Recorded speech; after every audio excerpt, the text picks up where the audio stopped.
ప్రతిరోజు శాస్త్రవేత్తలు ఎన్నో ప్రాంతాలలో పరిశోధనలు చేస్తూ ఉంటారు. అలా పరిశోధనలు చేస్తున్నప్పుడు వాళ్ళకి ఎన్నో అద్భుతమైన విషయాలు, ఎన్నో అద్భుతమైన వస్తువులు బయటపడుతూ ఉంటాయి. వాటిల్లో కొన్నింటిని చూసినప్పుడు మాత్రం ప్రపంచం అంతా ఆశ్చర్యపోతూ ఉంటుంది. అంత అద్భుతంగా ఉంటాయి ఆ విషయాలు కానీ, ఆ వస్తువులు కానీ. ఈరోజు ఈ వీడియోలో అలాంటి ఒక 5 అద్భుతమైన విషయాల గురించి, 5 అద్భుతమైన ఆర్కియలాజికల్ ఫైండ్స్ గురించి తెలుసుకోబోతున్నాం. సో ఇంకెందుకు late, let's get into the video.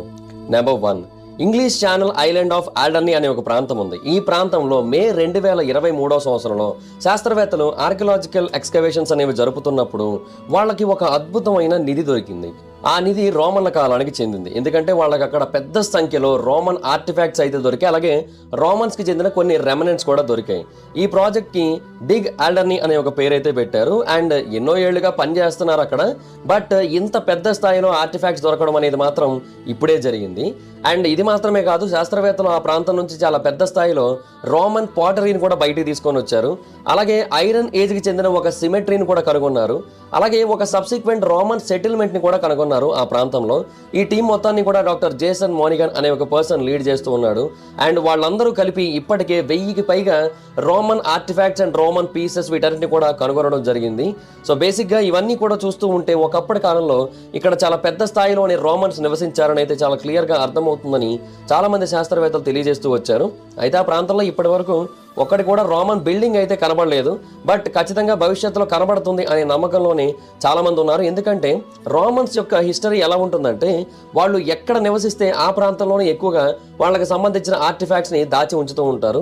So ఇక్కడ ఇంత భారీ స్థాయిలో దొరికాయంటే డెఫినెట్గా వాళ్ళకి సంబంధించిన ఇల్లులు కూడా ఏదో ఒక టైంలో దొరికే అవకాశం ఉందనేది చాలామంది యొక్క నమ్మకం. ఇన్ఫాక్ట్ ఇనీషియల్గా వీళ్ళు సొంతంగా ఆ ప్రాంతంలో తవ్వకాలు జరుపుతున్నప్పటికీ కూడా వీళ్ళ యొక్క తవ్వకాల రిజల్ట్ చూసిన తర్వాత గవర్నమెంట్ కూడా ఇన్వాల్వ్ అయింది. గవర్నమెంట్ కూడా వీళ్ళకి హెల్ప్ చేయడం మొదలుపెట్టింది. సో ఇప్పుడు ఆ ప్రాంతంలో ఇంకా పెద్ద స్థాయిలోనే తవ్వకాలు అయితే జరుగుతున్నాయి. సో ఇన్ ఫ్యూచర్ ఇంకా పెద్ద సంఖ్యలో పాటరీని, రోమన్ ఆర్టిఫాక్ట్స్ని బయటికి తీస్తాం అనే నమ్మకంలో వాళ్ళైతే ఉన్నారు. సో రోమన్ ఎరాకి చెందిన మరికొన్ని మిస్టరీలని ఎక్స్ప్లోర్ చేస్తామని అయితే వాళ్ళందరూ కూడా భావిస్తున్నారు. సో చూద్దాం మరి ఐరన్ ఏజ్కి చెందిన ఎన్ని కొత్త నిజాలు మనకి బయటకు తెలుస్తాయో, ఎన్ని అద్భుతమైన ఆర్టిఫాక్ట్స్ బయటకు వస్తాయో ఫ్యూచర్లో జరిగే తవ్వకాలలో. కానీ ఎన్ని బయటకు వస్తే శాస్త్రవేత్తలకు అంత పెద్ద తలనొప్పి. ఎందుకంటే ఇప్పటికే ఎన్నో మిస్టరీలు దాగి ఉన్నాయి ప్రపంచవ్యాప్తంగా. అండ్ రోమన్స్కి సంబంధించి కూడా ఎన్నో మిస్టరీలు ఉన్నాయి. సో ఆ మిస్టరీలకు తోడు కొన్ని కొత్త మిస్టరీలు యాడ్ అవుతాయి కాబట్టి మరి శాస్త్రవేత్తలకు తలనొప్పిగా ఆబ్వియస్లీ. హాయ్ ఫ్రెండ్స్, నేను మీకు ఇప్పుడు ఒక సీక్రెట్ చెప్తాను. ఈ సీక్రెట్ వల్ల మీకు 5000 రూపాయల ప్రొడక్ట్స్ 500 రూపాయలకే వస్తాయి. అదేంటంటే అమెజాన్, ఫ్లిప్కార్ట్ లాంటి ఈ కామర్స్ సైట్స్ ఏం చేస్తాయంటే ఎవ్రీడే గోల్డెన్ హవర్స్ టైంలో కొన్ని ప్రొడక్ట్స్ మీద 90% డిస్కౌంట్ ఇస్తూ ఉంటాయి. సో ఆ టైంలో మనకి 5000 రూపాయల ప్రొడక్ట్ 500 రూపాయలు అంటే దాని ప్రైస్లో 10% ఆఫ్ ప్రైస్కే మనకు ఆ ప్రొడక్ట్ అయితే వచ్చేస్తుంది. అయితే ప్రతిరోజు మీరు ఆ సైట్స్ని చెక్ చేస్తూ కూర్చోలేరు కదా, ఎప్పుడెప్పుడు డీల్స్ వస్తాయని. మీకోసం నేను చెక్ చేస్తా. ఆ డీల్స్ అన్నింటినీ కూడా నేను చెక్ చేస్తూ ది బెస్ట్ ఎవర్ డీల్స్ అన్నింటినీ కూడా మీకు షేర్ చేస్తా. అంతేకాదు మీరు ఎప్పుడూ చూడని కొన్ని ఎక్స్ట్రాడినరీ ప్రొడక్ట్స్ని కూడా మీకు షేర్ చేస్తూ ఉంటా. ఈ ప్రొడక్ట్స్ కనుక మీ లైఫ్లో ఉన్నట్టయితే మీ లైఫ్ ఇంకా ఈజీగా, ఇంకా బెటర్గా జరుగుతుంది. మీ ఇంట్లో ఉన్నట్టయితే మీ ఇల్లు ఎక్స్ట్రాడినరీగా మారిపోతుంది. అంత ఎక్స్ట్రాడినరీ ప్రొడక్ట్స్ ఉంటాయి. వాటన్నిటిని కూడా మీరు నార్మల్గా వెతకలేరు. అండ్ బయట ఎక్కడ కూడా దొరకవు. మీకు కేవలం ఆన్లైన్లోనే దొరుకుతాయి. అండ్ చాలా తక్కువ ప్రైసెస్కి కూడా దొరుకుతూ ఉంటాయి. వాటన్నిటిని కూడా నేను మీకు షేర్ చేస్తా. మీరు సింపుల్గా చేయాల్సింది ఏంటి అంటే, కింద డిస్క్రిప్షన్లో మన Telegram channel link, Insta broadcast channel link, WhatsApp channel links ఉంటాయి. మీరు ఏ యాప్ని ఎక్కువగా వాడతారు అనుకున్నట్టయితే ఆ యాప్ లింక్ మీద క్లిక్ చేసి ఆ యాప్లో ఉన్న ఛానల్లో జాయిన్ అవ్వండి. వాటిలో రెగ్యులర్గా మీకు extraordinary deals and extraordinary products వస్తూ ఉంటాయి. వాటిలో మీకు నచ్చిన దాన్ని పర్చేస్ చేసుకొని మీ లైఫ్ని ఇంకా ఈజీగా మార్చుకోండి. డిస్క్రిప్షన్లో లింక్స్ ఉంటాయి, ఫాలో అవ్వండి. నెంబర్ 2, ఆర్కియాలజిస్టులు మోస్ట్ ఫేమస్ ప్రాంతమైన పాంపై సైట్ దగ్గర ఎన్నో ఏళ్లుగా తవ్వకాలు జరుపుతున్న విషయం, పరిశోధనలు జరుపుతున్న విషయం మనకు అందరికీ తెలిసిందే. అయితే రీసెంట్గా వాళ్ళు ఒక అద్భుతమైన విషయాన్ని కనుగొన్నారు. దాన్ని బట్టి మనకి ఇంకొక క్లారిటీ వచ్చింది, ఆ నగరం ఎలా అంతమైపోయింది అని. బేసిక్గా పాంపై నగరం ఎలాగ పతనం అయిపోయింది, ఎలా కంప్లీట్గా అంతరించిపోయింది అనేది ఎవరికి పూర్తిగా తెలియదు. దాని గురించి తెలుసుకోవడం కోసమే శాస్త్రవేత్తలు ఎప్పటికప్పుడు ఆ ప్రాంతంలో పరిశోధనలు అయితే చేస్తున్నారు. అయితే శాస్త్రవేత్తలు పాంపై నగరంలోని ఒక ప్రాంతం దగ్గర పరిశోధనలు చేస్తున్నప్పుడు వాళ్ళకి అక్కడ 2 అస్థిపంజరాలు దొరికాయి. ఈ 2 అస్థిపంజరాలు కూడా వాల్కానిక్ ఎరప్షన్ కారణంగా చనిపోయిన వ్యక్తుల యొక్క అస్థిపంజరాలని శాస్త్రవేత్తల యొక్క పరిశోధనలో తేలింది. అండ్ బేసిక్గా అప్పట్లో వాల్కానిక్ ఎరప్షన్ జరిగింది. తర్వాత ఎర్త్క్వేక్స్ కూడా చాలా పెద్ద సంఖ్యలో వచ్చాయి. సో వాటి కారణంగానే ఈ నగరం అంతరించిపోయిందనేది చాలా మంది యొక్క నమ్మకం. కాకపోతే ఎగ్జాక్ట్ ఎవిడెన్స్ అయితే లేదు. సో ఈ అస్థిపంజరాల ద్వారా మనకు క్లియర్గా అర్థమవుతున్న విషయం ఏంటంటే ఆ ప్రాంతంలో డెఫినెట్గా చాలా పెద్ద స్థాయిలో వాల్కానిక్ ఎరప్షన్ అయితే జరిగింది అని. కాకపోతే ఏంటంటే చాలా పెద్ద స్థాయిలో పీపుల్ ఉండాలి, వాళ్ళందరూ ఒకటేసారి చనిపోయి ఉండాలి అగ్నిపర్వతం కనుక బ్లాస్ట్ అయినట్టయితే. బట్ ఇద్దరు మృతదేహాలు మాత్రమే ఎందుకు ఒక చోట ఉన్నాయి, వీళ్ళ అస్థిపంజరాలు మాత్రమే ఎందుకు దొరికాయి, మిగతా వాళ్ళ అస్థిపంజరాలు ఎందుకు దొరకలేదు అనేది చాలా మంది ప్రశ్న. బట్ దానికి ఎవరి దగ్గర కూడా ఎగ్జాక్ట్ జవాబు అయితే లేదు. మరి కొంతమంది ఏమంటున్నారంటే వీళ్ళిద్దరికీ కూడా ఒక రకమైన శిక్ష విధించారు, వీళ్ళిద్దరూ ఏదో తప్పు చేసి ఉండొచ్చు, ఆ శిక్ష విధించడం వలన వీళ్ళిద్దరినీ కూడా అలాగ మరుగుతున్న లావా వేసి చంపేయడం జరిగింది.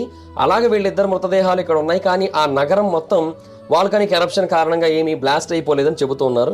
బట్ మరికొంతమంది ఏమంటారంటే లేదు, వాళ్ళు చనిపోయింది సహజసిద్ధంగా ఏర్పడిన వాల్కానిక్ ఎరప్షన్ కారణంగానే, భూకంపం కారణంగానే. సో ఆ నగరం ఎందుకు అంతరించిపోయిందో మనకు తెలియజేయడానికి ఒక ప్రాపర్ ప్రూఫ్ ఈ 2 అస్థిపంజరాలు అని అయితే అభిప్రాయపడుతున్నారు. సో అది ఎంతవరకు వాస్తవం అనేది ఎవరికి కూడా పూర్తిగా అర్థం కావట్లేదు. అయితే గ్యాబ్రియల్ అని ఆ ప్రాంతంలో తవ్వకాలు జరిపిన వాళ్ళలో అతను కూడా ఒకడు. అతను ఏమని తెలియజేస్తున్నాడంటే మేబీ ఆ ఇద్దరు వ్యక్తులు కూడా కన్స్ట్రక్షన్ ప్రాజెక్ట్స్లో పనిచేసి ఉండొచ్చు, అండ్ ఆ కన్స్ట్రక్షన్ ప్రాజెక్ట్స్లో మోల్టన్ మెటల్ని ఎక్కువగా వినియోగించి ఉండొచ్చు. అయితే అలా మోల్టన్ మెటల్ని వినియోగిస్తున్న టైంలో వీళ్ళిద్దరూ కూడా అందులో పడిపోయి చనిపోవడం జరిగి ఉండొచ్చు. అలా కూడా వీళ్ళిద్దరూ అక్కడ చనిపోయే అవకాశం అయితే ఉంది, అగ్నిపర్వతం కారణంగానే అని మనం ఎగ్జాక్ట్గా చెప్పలేమని అతను కూడా తెలియజేస్తున్నాడు. బట్ ఒకటైతే వాస్తవం, ఆ ప్రాంతంలో చాలా భారీ స్థాయిలో భూకంపాలు అయితే వచ్చాయి, వాల్కానిక్ ఎరప్షన్ కూడా జరిగింది. బట్ ఆ ఎరప్షన్ కారణంగానే కంప్లీట్గా నగరం అంతా నాశనం అయిపోయింది అనడానికి అయితే మన దగ్గర ఆధారాలు లేవు. బట్ డెఫినెట్గా పాంపై పీపుల్ అయితే ఒకప్పటి కాలంలో ఎన్నో ట్రాజడీస్ని ఫేస్ చేశారు, అదైతే క్లియర్గా చెప్పచ్చు. అండ్ వీళ్ళు ఇంకా ఎడిషనల్ ట్రాజడీస్ని ఫేస్ చేసి ఉండొచ్చు అనేది శాస్త్రవేత్తల యొక్క నమ్మకం. అందుకని ఇలా చనిపోయి ఉండొచ్చు అనేది వాళ్ళందరూ కూడా నమ్ముతూ ఉన్నారు. సో లెట్స్ సీ, చూద్దాం భవిష్యత్తులో మరిన్ని అస్థిపంజరాలు బయటపడినట్టయితే దీనికి సంబంధించిన మరిన్ని విషయాలు బయటపడే అవకాశం అయితే ఉంది. బట్ డెఫినెట్గా ఈ పాంపై నగరం గురించి కనుక మనం పూర్తిగా తెలుసుకున్నట్టయితే మధ్యయుగం టైంలో భూమి మీద పరిస్థితులు ఎలా ఉండేవి అనేది పూర్తిగా తెలుసుకోవడానికి మనకి ఒక అవకాశం అయితే దొరుకుతుందనడంలో అసలు ఎలాంటి సందేహం లేదు. నెంబర్ 3, బేసిక్గా ఇప్పటి కాలంలో చాలా మంది అబ్బాయిలు అమ్మాయిలు కాన్స్టెంట్గా లిప్స్ మీద కిస్ చేసుకుంటూ ఉంటారు. ఇంకెక్కడ కిస్ చేసుకున్నా కూడా అంత ఫీల్ రాదు, లిప్స్ మీద కిస్ చేస్తేనే అంత ఫీల్ వస్తుందని నమ్ముతూ ఉంటారు కూడా. అయితే ఈ లిప్స్ మీద కిస్ చేయడం అనే కాన్సెప్ట్ సౌత్ ఏషియాలో 3500 సంవత్సరాల క్రితమే మొదలైందంటే మీరు నమ్ముతారా? యాక్చువల్గా నిజమే అది. కొంతమంది రీసెర్చర్స్ రీసెంట్గా చేసిన ఒక స్టడీలో తెలిసిన విషయం ఏంటి అంటే మిడిల్ ఈస్ట్లోనే మొట్టమొదటిసారిగా లిప్స్ మీద కిస్సింగ్ అనేది స్టార్ట్ అయింది. సో దానికి సంబంధించిన రిటర్న్ సోర్సెస్ కూడా వాళ్ళకి దొరికాయి. ఈ కిస్సింగ్ అనేది సుమారుగా 4500 సంవత్సరాల క్రితం మొట్టమొదటిసారిగా ఏన్షియంట్ మెసపటోనియాలో స్టార్ట్ అయింది. అంటే ఇప్పుడు ప్రస్తుతం ఇరాక్ అండ్ సిరియా ఏ ప్రాంతాల్లో అయితే ఉన్నాయో ఆ ప్రాంతంలో మొదలైంది. అండ్ దానికి సంబంధించిన డాక్యుమెంటేషన్ అయితే మనకు లేదు. బట్ ఆ తర్వాత ఒక 1000 సంవత్సరాల తర్వాత 3500 సంవత్సరాల క్రితం దానికి సంబంధించిన డాక్యుమెంటేషన్ అయితే ఉంది. అండ్ ఆ డాక్యుమెంటేషన్లో 1000 సంవత్సరాల క్రితం నుంచే ఈ లిప్స్ మీద కిస్సింగ్ అనే కాన్సెప్ట్ ఉంది అని అయితే మెన్షన్ చేయబడింది. సో దీన్ని బట్టి మనకు అర్థమైంది ఏంటి అంటే 4500 సంవత్సరాల క్రితమే కిస్సింగ్ అనేది స్టార్ట్ అయింది. అప్పట్లో ఈ కిస్సింగ్ని ఒక రొమాంటిక్ రిలేషన్లో ఇంటిమేట్ గెస్టర్ కింద వాడేవారంట. ఇన్ఫ్యాక్ట్ రొమాంటిక్ ఫ్రెండ్షిప్స్లో, ఫ్యామిలీ బాండింగ్స్లో కూడా వాడేవారంట. అదేంటో మరి నాకు అర్థం కాలే, బట్ దాన్ని చాలా ఎక్కువగా ఉపయోగించేవారు. అండ్ ఎన్ని చోట్ల వాడుకుంటూ వచ్చారు అంటే ఒకానొక టైంలో ఆ కిస్సింగ్ కారణంగా ఒక పెద్ద వ్యాధి క్రియేట్ అయ్యి అది ఎక్కువ మందికి స్ప్రెడ్ అయిపోయి చాలామంది చనిపోయిన సందర్భం కూడా ఉంది. ఎస్, నిజంగా చరిత్రలో ఇది కూడా జరిగింది. For example herpes simplex virus 1 అనే ఒక వైరస్ ఒకప్పటి కాలంలో ఇలాగ ఒకరినొకరు లిప్స్ మీద ముద్దు పెట్టుకోవడం ద్వారానే ట్రాన్స్ఫర్ అయింది. అండ్ ఆ టైంలో దీని కారణంగా చాలా మంది చనిపోయారు. ఎందుకంటే అప్పట్లో దానికి ఒక ప్రాపర్ ట్రీట్మెంట్ అనేది లేదు, ఎవరికి తెలియదు. అండ్ దాని యొక్క సిమ్టమ్స్ కూడా ఎవరికి ఏం అర్థమయ్యేది కాదు. కానీ అదంతా ఎలాగ ట్రాన్స్ఫర్ అవుతుందని దాని గురించి క్లారిటీ తెచ్చుకోకుండా వాళ్ళు కంటిన్యూస్గా ముద్దులు పెట్టుకుంటూ ఉండేసరికి అది ఇంకా ట్రాన్స్ఫర్ అయిపోయి ఇంకా ఎక్కువ మందిని చంపేసింది. సో బేసిక్గా కిస్సింగ్ అనేది చాలా మందికి నచ్చుతూ ఉండొచ్చు, చాలా బాగా అనిపిస్తూ ఉండొచ్చు. బట్ కొన్నిసార్లు అది చాలా రిస్కీ యాక్టివిటీ కూడా మనుషులకి, అది కూడా గుర్తుపెట్టుకోండి. నెంబర్ 4, 1500 సంవత్సరాల క్రితం నాటి ఒక అండర్ గ్రౌండ్ ప్యాసేజ్ని రీసెంట్గా శాస్త్రవేత్తలు కనుగొన్నారు. శాస్త్రవేత్తలు దీన్ని ఇస్తాన్బుల్లోని సరాఖన్ అనే ఒక ప్రాంతంలో కనుగొన్నారు. యాక్చువల్గా ఈ ప్రాంతానికి దగ్గరలో ఇంతకుముందు వేరే ప్యాసేజ్ని కూడా కనుగొన్నారు. ఆ వేరే ప్యాసేజ్ పేరు హాసిమ్ ఇషాన్ ప్యాసేజ్. యాక్చువల్గా దానికి దీనికి అసలు ఎలాంటి సంబంధం లేదు, కంప్లీట్గా వేరే డిఫరెంట్ ప్యాసేజ్. బట్ రెండు కొంచెం ప్యారలల్గా ఉన్నట్టుగా అయితే అనిపిస్తూ వచ్చింది శాస్త్రవేత్తలకి. ఇది వేరే దగ్గర కనబడింది, అది వేరే దగ్గర కనబడింది. అండ్ దీనికి సంబంధించిన మార్బుల్ బ్లాక్స్ని కానీ, లేదంటే లోపల ఉన్న రిలిక్స్ని కానీ, మొజాయిక్స్ని కానీ, స్టోన్ ఇన్ఫర్మేషన్స్ని కానీ, వీటన్నిటిని కూడా చూసినప్పుడు శాస్త్రవేత్తలకు అర్థమైంది ఏంటంటే ఇది 1500 సంవత్సరాల క్రితం నాటి అండర్ గ్రౌండ్ ప్యాసేజ్ అని. సో అప్పటి కాలంలోనే ఈ అండర్ గ్రౌండ్ ప్యాసేజ్ నిర్మించారంటే వాళ్ళ దగ్గర ఎంత అద్భుతమైన టెక్నాలజీ ఉండి ఉండొచ్చు. అండ్ ఇంకొకటి ఏంటంటే ఇది భూకంపాలను కూడా చాలా అంటే చాలా అద్భుతంగా తట్టుకుంది. 1500 సంవత్సరాల క్రితం నుంచి ఇప్పటి వరకు ఇస్తాన్బుల్ ప్రాంతంలో ఎన్ని వందల భూకంపాలు వచ్చి ఉంటాయి చెప్పండి. అదెందుకు రీసెంట్గానే చాలా భారీ స్థాయిలో భూకంపాలు అయితే వచ్చాయి కదా అక్కడ. బట్ ఈ అండర్ గ్రౌండ్ ప్యాసేజ్ అయితే మాత్రం చెక్కు చెదరకుండా అలాగే ఉంది. సో ఇది ఇస్తాన్బుల్ యొక్క ఆర్కిటెక్చరల్ రెసిలెన్స్కి చాలా క్లియర్గా అర్థం పడుతుంది అనేది చాలా మంది యొక్క నమ్మకం. మాహిర్ పాలెట్ అనే ఒక deputy secretary general of the Istanbul metropolitan municipality ఏమని చెబుతూ వచ్చాడంటే, ఆ ప్యాసేజ్ యొక్క సిగ్నిఫికెన్స్ ఈ సిటీ యొక్క ఒరిజినల్ హిస్టరీని, ఒరిజినల్ కన్స్ట్రక్షన్ స్టైల్ని తెలియజేస్తూ ఉంది. అండ్ ఇది బేసిక్గా భూకంపాలను చాలా అద్భుతంగా తట్టుకుంటుంది కదా. సో దీంట్లో ఉపయోగించిన టెక్నాలజీని మనం వాడుకొని ఇప్పటి కాలంలో కన్స్ట్రక్షన్స్ కనుక చేసినట్టయితే ఇప్పటి కాలంలో మనం కడుతున్న ఏ బిల్డింగ్ కూడా కూలిపోయే అవకాశం లేదు, ఎంత పెద్ద భూకంపం వచ్చినా కూడా అని అయితే చెబుతూ ఉన్నాడు. బట్ దాన్ని ఇంకా పూర్తి స్థాయిలో ఎవరు ఇన్స్పిరేషన్ తీసుకోలేదు. అందుకే టర్కీలో మొన్న రీసెంట్గా భూకంపం వచ్చినప్పుడు చాలా భారీ స్థాయిలో బిల్డింగ్స్ అయితే కూలిపోయాయి. అండ్ కేవలం అక్కడ ఒక అండర్ గ్రౌండ్ ప్యాసేజ్ కనబడడం మాత్రమే కాదు, సో దాంట్లో చాలా విలువైన వస్తువులు కూడా కనబడ్డాయి.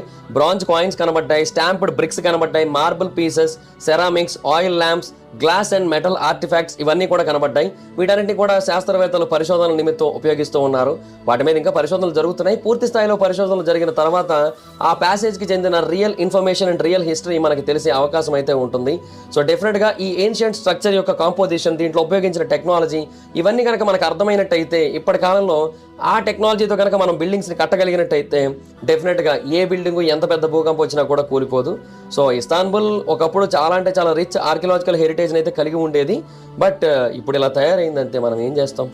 నెంబర్ 5, మే 2023 సంవత్సరంలో ఆర్కియాలజిస్టులు ఎవరైతే ఇజ్రాయిల్లో తవ్వకాలు జరుపుతున్నారో వాళ్ళు ఒక అద్భుతమైన విషయాన్ని కనుగొన్నామని ప్రపంచానికి తెలియజేశారు. వాళ్ళు సుమారుగా 2000 సంవత్సరాల క్రితం నాటి ఫైనాన్షియల్ రికార్డ్ని కనుగొన్నారు. కాకపోతే వాళ్ళు కనుగొన్నది పేపర్ని కాదు, వాళ్ళు కనుగొన్నది ఒక స్టోన్ ట్యాబ్లెట్ని. యాక్చువల్గా దాన్ని అప్పట్లో ఒక రిసిప్ట్ లాగా లేదంటే పేమెంట్ ఇన్స్ట్రక్షన్ లాగా ఉపయోగించేవారని అయితే వాళ్ళ యొక్క పరిశోధనలో తేల్చారు. సో అప్పటి కాలం నాటి పీపుల్ ఎలా నివసించేవారు అనడానికి ఇది మనకు కొంచెం క్లారిటీ ఇస్తుంది అనేది వాళ్ళ యొక్క నమ్మకం. అంటే అప్పటి కాలంలో ఏంటంటే పేపర్ మీద బిల్లులు రాసుకోవడం, లేదంటే కంప్యూటర్లో ప్రింట్ తీసుకోవడం, లేదంటే ఫోన్లో మెసేజ్ చేయడం ఇలాంటివి ఏమీ లేవు కదా, ఎందుకంటే అప్పట్లో ఇంత టెక్నాలజీ లేదు కదా. సో అందుకని వాళ్ళు ఏం చేసేవారంటే, నేను నీకేమి ఇచ్చాను బదులుగా నువ్వు నాకేమి ఇవ్వాలి అనే దాని గురించి ఒక రాయి మీద డీటెయిల్స్ రాసుకునేవారు. సో అదే ఫైనాన్షియల్ ట్రాన్సాక్షన్కి సంబంధించిన ఎర్లియెస్ట్ రికార్డ్ అనమాట. సో 2000 సంవత్సరాల క్రితం నాడే వాళ్ళు అట్లాంటి కైండ్ ఆఫ్ ట్రాన్సాక్షన్స్ చేశారంటే నిజంగా చాలా అంటే చాలా పెద్ద విషయం అని చెప్పొచ్చు. అండ్ దాని మీద కొన్ని పేర్లు కూడా మెన్షన్ చేయబడ్డాయి. అంటే దాంట్లో ఏమని రాసి ఉందంటే హెబ్రూ అని రాసి ఉంది, అండ్ ఆ తర్వాత లాస్ట్లో షిమన్ అని రాసి ఉంది, అండ్ మధ్యలో చాలా నెంబర్స్, చాలా లెటర్స్ కూడా రాసి ఉన్నాయి. సో హెబ్రూ అనే పర్సన్ షిమోన్ అనే ఒక పర్సన్కి ఏదో ఇచ్చినట్టుగా ఆర్ ఏదో ఇవ్వాల్సినట్టుగా అందులో డీటెయిల్స్ అయితే మెన్షన్ చేసి ఉన్నాయి. రీసెంట్గా ఇలాంటి మరికొన్ని ఇన్స్క్రిప్షన్స్ని జెరూసలం దగ్గర అండ్ బెతే ప్రాంతం దగ్గర కూడా కనుగొన్నారు శాస్త్రవేత్తలు. అండ్ మొదటి దాన్ని ఎక్కడైతే కనుగొన్నారో దానికి కొంచెం దూరంలోనే కనుగొన్నారు. అండ్ ఇంకొకటి ఏంటంటే ఆ రాయి మీద అన్ని డీటెయిల్స్ ఎలా చెక్కగలిగారంటే బేసిక్గా అది నార్మల్ స్టోన్ కాదు, అది చాల్క్ స్టోన్ స్లాబ్ అనమాట అది. సో దాని మీద రాయడం కొంచెం ఈజీ అవుతుంది. సో అందుకని ఒకప్పటి కాలంలో దాన్ని వినియోగించేవారని అయితే శాస్త్రవేత్తలు తెలియజేశారు. సో అప్పటి కాలంలో లోకల్ ట్రేడింగ్ కోసం దీన్ని ఎక్కువగా వినియోగించేవారు. అయితే మెయిన్గా ఇది మనకి అప్పటి పీపుల్ యొక్క క్రాఫ్ట్ మ్యాన్షిప్ గురించి కూడా చాలా స్పష్టంగా తెలియజేస్తుంది అనేది శాస్త్రవేత్తల యొక్క నమ్మకం. సో దాట్స్ గైస్, చూసారు కదా, ఇవి రీసెంట్గా బయటపడిన 5 అద్భుతమైన ఆర్కియలాజికల్ ఫైండ్స్. మీకు ఇందులో ఏది చాలా ఇంట్రెస్టింగ్గా అనిపించిందో కింద కామెంట్ సెక్షన్లో తెలియజేయండి. So that's guys, this the video కానీ మీకు నచ్చినట్లయితే లైక్ చేయండి, వీడియో షేర్ చేయండి. ఇప్పుడు కారణం మన ఛానల్ సబ్స్క్రైబ్ చేసుకోకపోతే ఇప్పుడే సబ్స్క్రైబ్ చేసుకోండి, పక్కన బెల్ ఐకాన్ ఆన్లో పెట్టుకోండి. నా ఫర్దర్ వీడియోస్ మిస్ అవ్వకుండా చూడొచ్చు. చాలా మంది చూస్తున్నారు కానీ సబ్స్క్రైబ్ చేసుకోవట్లా. So please try to subscribe, click the bell icon also. నా ఇన్స్టాగ్రామ్ ఐడి జబర్దస్త్ మైదర్, ఎక్కడ వచ్చి ఫాలో అవచ్చు. Thank you so much guys, bye. మీటర్ next video, bye bye. Hi friends, నేను మీకు ఇప్పుడు ఒక సీక్రెట్ చెప్తాను. ఈ సీక్రెట్ వల్ల మీకు 5000 రూపాయల ప్రొడక్ట్స్ 500 రూపాయలకే వస్తాయి. అదేంటంటే అమెజాన్, ఫ్లిప్కార్ట్ లాంటి ఈ కామర్స్ సైట్స్ ఏం చేస్తాయంటే ఎవ్రీడే గోల్డెన్ హవర్స్ టైంలో కొన్ని ప్రొడక్ట్స్ మీద 90% డిస్కౌంట్ ఇస్తూ ఉంటాయి. సో ఆ టైంలో మనకి 5000 రూపాయల ప్రొడక్ట్ 500 రూపాయలు కంటే దాని ప్రైస్ లో 10% ఆఫ్ ప్రైస్ కే మనకు ఆ ప్రొడక్ట్ అయితే వచ్చేస్తుంది. అయితే ప్రతిరోజు మీరు ఆ సైట్స్ ని చెక్ చేస్తూ కూర్చోలేరు కదా, ఎప్పుడెప్పుడు డీల్స్ వస్తాయని. మీకోసం నేను చెక్ చేస్తా. ఆ డీల్స్ అన్నిటిని కూడా నేను చెక్ చేస్తూ ది బెస్ట్ ఎవర్ డీల్స్ అన్నిటిని కూడా మీకు షేర్ చేస్తాను. అంతేకాదు మీరు ఎప్పుడూ చూడని కొన్ని ఎక్స్ట్రాడినరీ ప్రొడక్ట్స్ కూడా మీకు షేర్ చేస్తూ ఉంటా. ఈ ప్రొడక్ట్స్ కనుక మీ లైఫ్ లో ఉన్నట్టయితే మీ లైఫ్ ఇంకా ఈజీగా, ఇంకా బెటర్ గా జరుగుతుంది. మీ ఇంట్లో ఉన్నట్టయితే మీ ఇల్లు ఎక్స్ట్రాడినరీగా మారిపోతుంది. అంత ఎక్స్ట్రాడినరీ ప్రొడక్ట్స్ ఉంటాయి. వాటన్నిటిని కూడా మీరు నార్మల్ గా వెతకలేరు అండ్ బయట ఎక్కడ కూడా దొరకవు. మీకు కేవలం ఆన్లైన్ లోనే దొరుకుతాయి అండ్ చాలా తక్కువ ప్రైసెస్ కి కూడా దొరుకుతూ ఉంటాయి. వాటన్నిటిని కూడా నేను మీకు షేర్ చేస్తా. మీరు సింపుల్ గా చేయాల్సింది ఏంటి అంటే కింద డిస్క్రిప్షన్ లో మన Telegram channel link, Insta broadcast channel link, WhatsApp channel links ఉంటాయి. మీరు ఏ యాప్ ని ఎక్కువగా వాడతారు అనుకున్నట్టయితే ఆ యాప్ లింక్ మీద క్లిక్ చేసి ఆ యాప్ లో ఉన్న ఛానల్లో జాయిన్ అవ్వండి. వాటిలో రెగ్యులర్ గా మీకు extraordinary deals and extraordinary products వస్తూ ఉంటాయి. వాటిలో మీకు నచ్చిన దాన్ని పర్చేస్ చేసుకొని మీ లైఫ్ ని ఇంకా ఈజీగా మార్చుకోండి. డిస్క్రిప్షన్ లో లింక్స్ ఉంటాయి, ఫాలో అవ్వండి.